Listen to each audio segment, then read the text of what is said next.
Bonjour à toutes et à tous les amis, j'espère que vous ressentez les transformations qui arrivent et que vous vous sentez bien. Je viens discuter offrir des perspectives sur la voie spirituelle. Je suis appelé à revenir, continuer à discuter de certaines choses qui peuvent paraître un petit peu en avance par rapport à ce qui est communiqué, par rapport au programme d'ascension actuel. Mais enfin, c'est comme planter des graines ou offrir des outils. Après ça, une fois que les graines sont plantées, chacun trouve le moyen de nourrit les graines qu'il cherche, après les choses poussent de toute manière. Je vous remercie de faire un don, c'est ce qui me permet de continuer à pouvoir faire ces vidéos. Je vous remercie de votre soutien. Je voulais discuter de certaines idées. La première, c'est qu'au plus on peut reconnaître la présence de la divinité, au plus c'est facile pour la divinité de nous reconnaître. C'est-à-dire que pour tous les pas qu'on fait vers l'univers en fait 100 vers nous. Et donc, il y a une différence entre la prière et la méditation. C'est deux choses très utiles. La prière nous connecte à la source, nous connecte à Dieu, parce qu'on demande, il faut demander pour recevoir. La méditation nous permet d'explorer des plans internes de notre conscience, des profondeurs. Enfin, il y a vraiment une différence même entre la prière et l'adoration. Hier, j'ai eu la chance de me retrouver au paradis avec mon Père universel et j'ai réussi à rien lui demander, juste l'aimer pour le fait qu'il procure toute cette expérience de la vie à un niveau tellement extraordinaire. Puis après, j'ai voulu aller explorer, il y a 21 satellites au paradis, il y en a certains qui sont ouverts aux personnalités, donc j'ai voulu aller explorer une de ces planètes et là, tout s'est écroulé parce que j'ai quitté cette présence de Dieu. Donc, je suis revenu tout de suite. Et donc, quand on prie, on s'adresse, il n'y a rien de mal de s'adresser à la première source et centre, le Père universel. Cela dit, ça tombe sous la juridiction du Fils éternel, qui est l'administrateur de tout l'éternel, absolu, de toutes les réalités de l'univers, et ça tombe sur le ministère de l'Esprit infini, qui grâce au Saint-Esprit de notre univers, à la mère de notre univers, à toutes ces agences célestes et angéliques, permet de faire le ministère de tout ce qui se passe. Mais enfin, il n'y a rien de... Disons que l'esprit disait que, certains très hauts esprits expliquaient que c'est plus approprié d'adresser notre adoration au Père éternel et nos prières au Père universel, et d'adresser nos prières au Fils éternel. Cela dit, il n'y a pas de séparation entre ces êtres qui sont éternellement unifiés, et donc il n'y a pas de... Alors je discutais aussi de quelques idées. Je voulais parler en réalité, tous les contrôleurs de ce monde. On est dans une planète en quarantaine, une matrice fantôme, mais tous ces contrôleurs sombres sont des démons, et ils ont toutes leurs marionnettes ici sur la Terre. Mais ils sont en train d'être... Ils n'ont de moins en moins de pouvoir. Ils sont bannis. Bon, Dieu saura quoi en faire de toute manière, parce que rien ne se perd, rien ne se crée, tout se transforme. Mais... donc c'est important de les bannir de notre existence, sans violence, sans conflit, parce que sinon c'est eux qui gagnent. Si on leur envoie de l'énergie négative, ça les nourrit plus qu'autre chose. Si on leur envoie de l'amour et de la lumière, grâce à notre intention de les enlever de notre réalité, on est assisté par les forces célestes pour qu'ils soient évacués. Donc petit à petit, toute cette déconstruction, et comprendre que la réalité éternelle de Dieu ne change pas.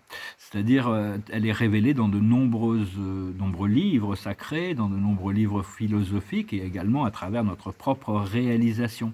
Seulement, il y a un champ de dévolution, c'est-à-dire que tout ça se passe sur l'accès vertical, le pilier de lumière qui nous connecte à notre réalité éternelle, mais on existe aussi sur le champ horizontale, on doit transporter la croix de la matière qui présente comme un film, des expériences qui se développent.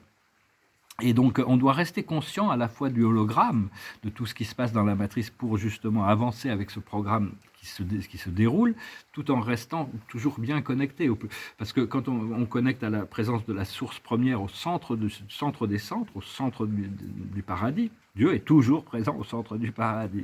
Grâce à votre intention, vous pouvez toujours tourner vos pensées vers ce centre. C'est toujours une bonne chose.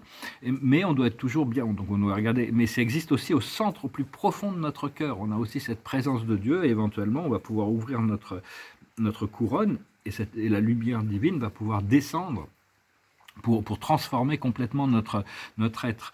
Et donc... mais enfin, donc, il faut vraiment garder à la fois la conscience de l'évolution des choses qui se passent sur le plan linéaire et suivre la guidance Heu moment par moment, hein. Comprendre que le mal au mauvais moment, c'est le bien au mauvais moment, c'est le mal. Donc on doit toujours rester en contact avec la guidance, pas pour faire le mal, parce qu'il y a que Dieu dans son omnipotence qui peut utiliser le mal pour le plus haut bien de tous.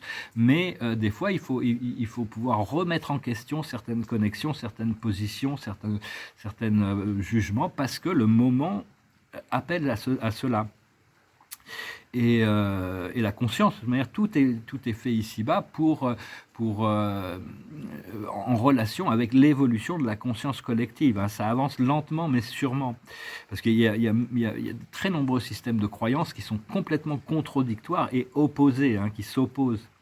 Hem et Mais à la fin, il y a que la volonté de Dieu l'amour et la volonté de Dieu qui va ressortir. Et on se prépare pour ce flash solaire qui devrait élever toutes les consciences. Ça va élever toutes les consciences et ça va activer officiellement le nouvel âge d'or qui est en préparation. Parce qu'il y a encore du travail à faire, hein. C'est pas comme si, ah oui, ça y est, tout était fait, la lumière a déjà gagné. Mais il y en a des gens qui disent, ah ouais, il n'y a plus rien à faire, on est tous au paradis, l'alliance, tout est en contrôle. Non, Dieu évolue à travers les consciences.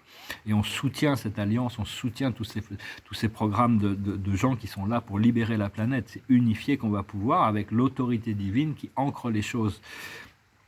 Et donc c'est vraiment, on doit travailler avec le moi supérieur de tout le collectif de l'humanité, hein, parce que c'est vraiment quelque chose qui doit trouver l'équilibre et qui évolue jour après jour, malgré le fait que la vérité de Dieu n'évolue pas. La loi divine ne change pas, la loi d'évolution. Mais c'est quelque chose de très fluide, c'est quelque chose de parce que la loi, c'est la perfection infinie, et la loi est constamment en train de s'adapter à tous les actes de volonté, toutes les pensées qu'on a, tous les mots, toutes les actions. Il n'y a rien qui ne peut dépasser la loi. Alors, personne ne peut rien faire où Dieu ne saura pas quoi faire qu'il se laissera dépasser par quoi que ce soit, parce que la loi est la perfection infinie.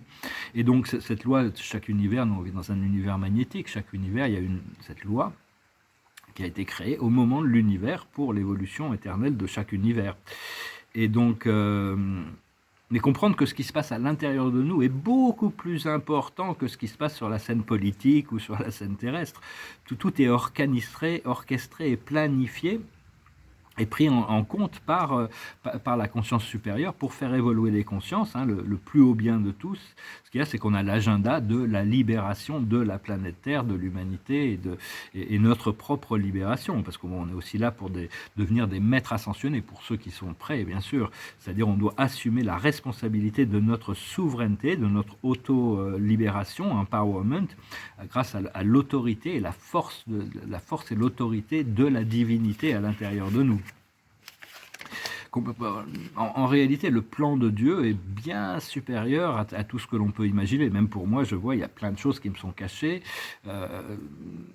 dans beaucoup de choses, à beaucoup de niveaux, et pour tout le monde. Mais même Sanat Kumara, le grand maître de Vénus, disait que bon, même là-haut, ils comprennent infiniment plus les choses parce qu'ils sont dans une réalité angélique de la 7e dimension ou au-delà, mais ils n'ont pas les clés de tous les tenants et les aboutissants de l'univers, hein. Donc ce qui permet quand même à eux de continuer à grandir et d'évoluer. Mais au fur et à mesure que l'on évolue en conscience et on comprend mieux les choses, on peut ressentir de plus en plus. Et l'archange Michael expliquait que la connaissance, toutes ces choses transcendantales, ou cette connaissance, ou même les choses du monde terrestre, toutes ces révélations, ça ne vient que quand on a besoin de les avoir. Si on cherche une information qui ne nous regarde pas et qu'on la trouve, ça nous encombrerait plus qu'autre chose. Donc on doit vraiment suivre notre guidance intérieure. Et parce que sinon des informations peuvent nous affecter négativement, mais on doit devenir sans peur et sans reproche, comme le chevalier Bayard, qui même me suivent. Et donc et c'est important de ne pas surcharger notre esprit mental avec toutes ces choses médiatiques, ou même par rapport... Il y a beaucoup de chaînes d'insiders ou de lanceurs d'alerte et tout ça. Ils ont une vision très qui n'est pas vraiment la vérité non plus. Hein. On doit vraiment écouter le cœur. Le cœur, c'est, hein, il n'y a qu'un seul cœur en réalité, et on vit tous dans le cœur de Dieu. On a besoin de reconnecter avec cette conscience, continuer à appeler votre source, votre créateur, d'être pragmatique, c'est-à-dire neutre, et d'attendre de voir comment les choses se développent pour arriver à exprimer par rapport aux choses, de découvrir la sagesse dans toutes les situations qui nous sont proposées. Et l'amour... et réagir avec amour et neutralité par rapport à toutes ces choses qui arrivent. Hein. Parce qu'on doit, au fur et à mesure qu'on arrive à mettre les choses en perspective, elles arrêtent de nous faire souffrir. Les choses sont dans l'ordre. Une fois que l'ordre divin, eunomia, qui est le contraire de dysnomia, c'est des planètes, dysnomia c'est une lune de Eris, la déesse de la discorde. Donc on doit développer l'équanimité, l'habilité à être au-dessus des jugements et qui confusent notre émotion. Et donc mettre les choses en perspective, arriver à s'élever un peu au-dessus des choses. Et personnellement, je fais mon mieux pour suivre mon scénario intérieur, hein, et assumer. On se prépare pour assumer des nouveaux rôles. Je ne sais pas quels sont les appels que vous avez reçus. Moi, je sais que je vais devoir rentrer sur la scène terrestre. Là, je suis prêt, hein, pour une mission de service, mais aussi de créativité, de liberté et de bonheur, hein, quand même. Et parce que faut comprendre que la source joue des deux côtés, elle joue les noirs et les blancs. Mais bon, officiellement, elle joue que les blancs contre les noirs, mais rien ne dépasse le créateur. C'est vraiment l'ego et l'âme, hein, qui s'opposent, le diable et Dieu, dans la dualité, la lumière et l'obscurité. Mais en réalité, tout est un. Donc, il y a deux manières d'ascensionner. Bon, a priori, on veut de la lumière seulement. Mais quand on arrive à trouver cette lumière, cette lucidité, ce nirvana d'existence, on est renvoyé dans le samsara, parce que la vérité inclut le pur et l'impur, le lourd et le léger, le beau et le laid. Tout ça, c'est temporaire, hein, toutes ces transformations du samsara. Mais on doit, donc la plus haute réalisation, c'est d'intégrer toutes les formes de polarité pour arriver à cette unité, la lumière et l'obscurité, comme le signe du Dao. Il y a la lumière dans l'obscurité et l'obscurité dans la lumière. Ils ne sont pas en conflit l'un avec l'autre. Et donc, c'est très important aussi de pouvoir communiquer, recevoir les informations de notre moi supérieur, hein, suivre le cœur, suivre l'intuition, écouter les signes, faire attention, comprendre nos rêves, hein, et invoquer la présence du Créateur pour communier, pour se rapprocher de Dieu. C'est ce que l'on recherche. Au plus on se rapproche Parce que tout ce que l'on cultive ici-bas, comme disait Dante dans la Divine Comédie, tout ce que l'on fait dans le temps, on le récolte dans l'éternité. Donc c'est très important. Quand j'étais au paradis hier soir, je me suis aperçu que d'être avec Dieu, j'avais tout. Tout. On peut pas, il n'y a rien qui n'est. Donc bon, je dois l'accepter et d'empêcher mon ego de me plaindre de certaines circonstances qui vont changer de toute manière.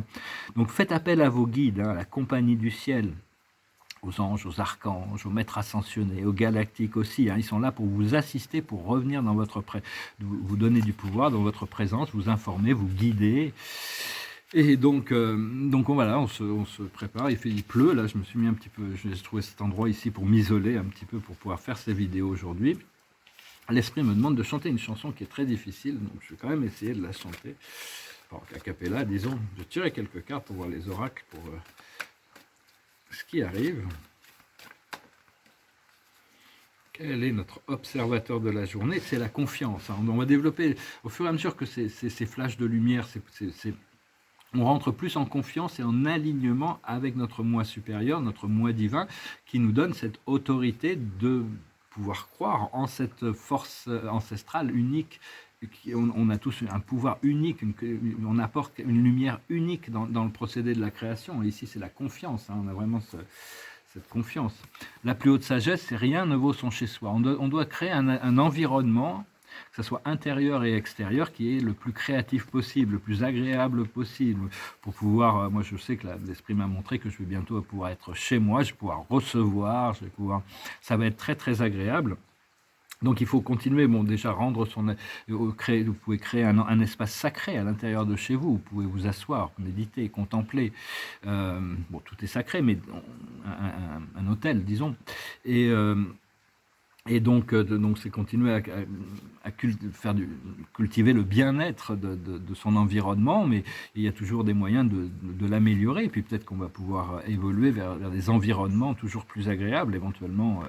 Mais ce flash solaire devrait, il y a vraiment il y a beaucoup d'annonces comme quoi le flash solaire va arriver. Bon, bien sûr, il parle de l'EBS, du Quantum Financial System, des révélations sur le monde politique et financier. Tout ça va arriver, mais ça va pas élever les consciences. Ça va montrer aux gens des choses très très sombres qu'ils ont besoin de voir, alors que le flash solaire, lui, va élever les consciences. Ce qu'il faut comprendre, c'est les heureux hasards, l'inattendu, les bienfaits inattendus qui arrivent. Ce qu'il faut faire, c'est les cœurs fidèles, rester fidèles par rapport à ce qu'on aime et par rapport à nous-mêmes aussi. Hein. C'est vraiment, elles sont souveraines là, les chouettes. Hein. Elles sont chouettes. Donc c'est vraiment important, même si bon, des fois on doit lâcher prise de certaines choses pour pouvoir se recentrer, on doit lâcher prise. Ce qui est important est tenu en fréquence par l'âme. Et l'aboutissant, ça va être l'imagination, le pouvoir créatif. Hein. L'imagination, c'est ce qu'il y a de plus puissant. Tout a été créé à partir de l'imaginaire. Il fallait imaginer une roue avant de pouvoir créer une voiture. Il fallait imaginer tout ce qu'on a, on l'imagine au départ, tout vient d'une idée, et puis après ça se développe, ça se construit. Donc voilà, je vais retirer quelques cartes après, en fin de choses. Je vous remercie infiniment de faire un don, je vous remercie si vous voulez une session privée, vous pouvez m'envoyer un email, je vais bientôt plus pouvoir en faire, mais bon, je peux encore. Et je vous remercie de soutenir la chaîne. Je vais chanter cette chanson, c'est pas un signe, j'ai pris ça comme un signe, cette chanson qui s'appelle Paris, Paris, qui me passait par la tête ce matin. Donc quoi, je vais bientôt pouvoir arriver là-bas. Il y a beaucoup de ménage à faire, mais bon, tout ça, tout est déjà plus ou moins orchestré. Hein. Il y a plein de détails qui ne sont pas très prévus d'avance. Il faut éviter de regarder tout ce programme de l'illusion et ne pas donner notre pouvoir à tous ces gens qui sont perdus dans leur propre illusion. Hein. Essayer de revenir sur notre vérité. C'est une chanson de Michael McLaren, it goes like this. Hey, hey, hey, hey, hey. I feel love, Paris, Paris. I love to love, Paris, Paris.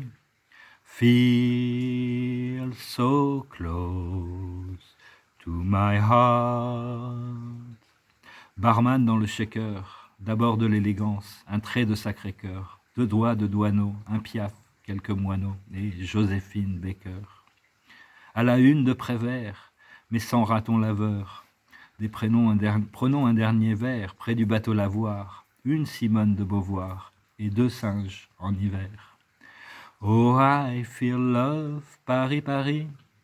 I love to love, Paris, Paris. Feel so close to my heart. Mettez 3 notes de jazz dans un quartier latin, au menu sur l'ardoise au fond d'un bar tabac, une résille d'un bas sur un genou qu'on croise. Oh babe, just take my frozen hand and hear me say, don't let me turn to sand and blow away. I saw this through this crowded desert, Paris, Paris, Paris. Oh, I feel love, Paris, Paris.